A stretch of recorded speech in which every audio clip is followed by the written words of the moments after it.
गेल्या बऱ्याच वेळापासून अर्धा तासापासून जवळपास बारामतीकर इथे ठिय्या मांडून बसलेत। बारामतीच्या तालुका पोलीस स्टेशन बाहेर जोरदार आक्रोश या ठिकाणी पाहायला मिळतोय। जोरदार घोषणाबाजी सुरू आहे।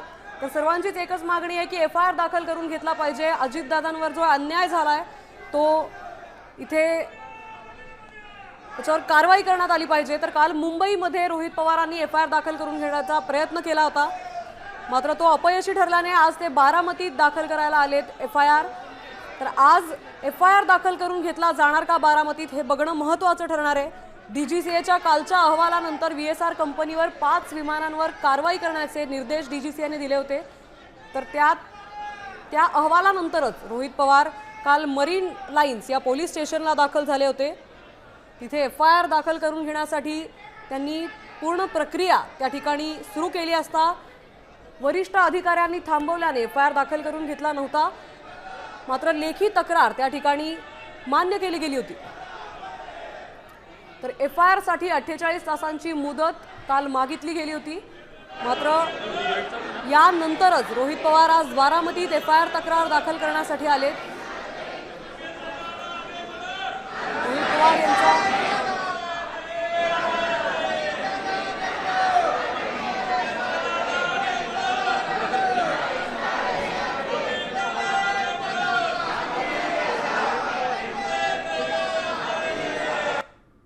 तुम्ही आता सगळे शांत राहा, एफआयआर लिहून झाल्याशिवाय घोषणाबाजी करू नका असं रोहित दादांनी निरोप दिलाय आम्हाला। आम्हाला आम्ही सर्व बारामतीकर रोहित दादांना साथ देणार आहे। जोपर्यंत बारामतीचा अजितदादांना न्याय मिळत नाही तोपर्यंत आम्ही गप्प बसणार नाही। सत्य सगळ्या जनतेसमोर आलंच पाहिजे। घातपात आहे की अपघात हे नक्की सर्व बारामतीकरांना पडलेला प्रश्न मिटलाच पाहिजे।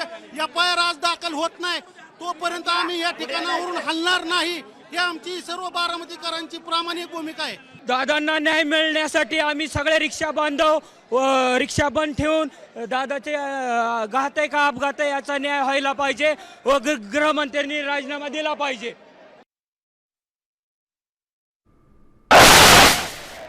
आपण बघू शकतोय रिक्षा चालकांपासून ते वकिलांपर्यंत सर्वच बारामतीकर या ठिकाणी उपस्थित आहेत। सर्वांनाच एफआयआर दाखल करून घेण्याची मागणी या ठिकाणी सर्वांकडून केली जाते। काल मुंबईत हा प्रयत्न झाला, मात्र आज बारामतीत तो अपयशी ठरल्यानंतर आज बारामतीत एफआयआर दाखल करून घेण्याचे प्रयत्न सकाळपासून सुरू आहेत। जवळपास अर्ध्या तासापासून रोहित पवार, योगेंद्र पवार, राजेंद्र पवार या ठिकाणी दादांसारख्या माणसाला जर न्याय मिळत नसेल तर सर्वसामान्यांचं काय आहे ही व्यवस्था आणि हे जे प्रशासन आहे हे फार चुकीचं वागत आहे। तर सर्व दादांना न्याय मिळाला पाहिजे, या बारामतीकरांना न्याय मिळाला पाहिजे।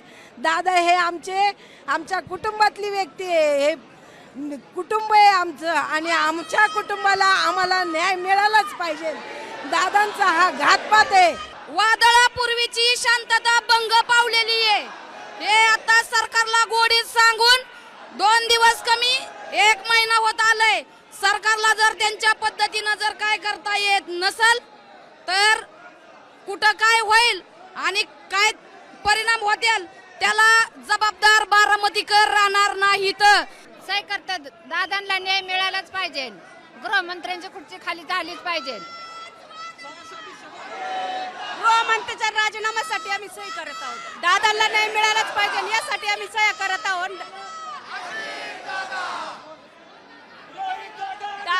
दादांना न्याय मिळाला पाहिजे यासाठी आम्ही सर्व महिला सह्या करत आहोत। महाराष्ट्रातील सर्व बातम्यांचे विश्वासार्ह व्यासपीठ सकाळच्या सर्व सोशल मीडिया प्लॅटफॉर्मला लाईक, फॉलो आणि सबस्क्राईब करा। तसंच सर्व नोटिफिकेशनसाठी बेल आयकॉन प्रेस करायला विसरू नका।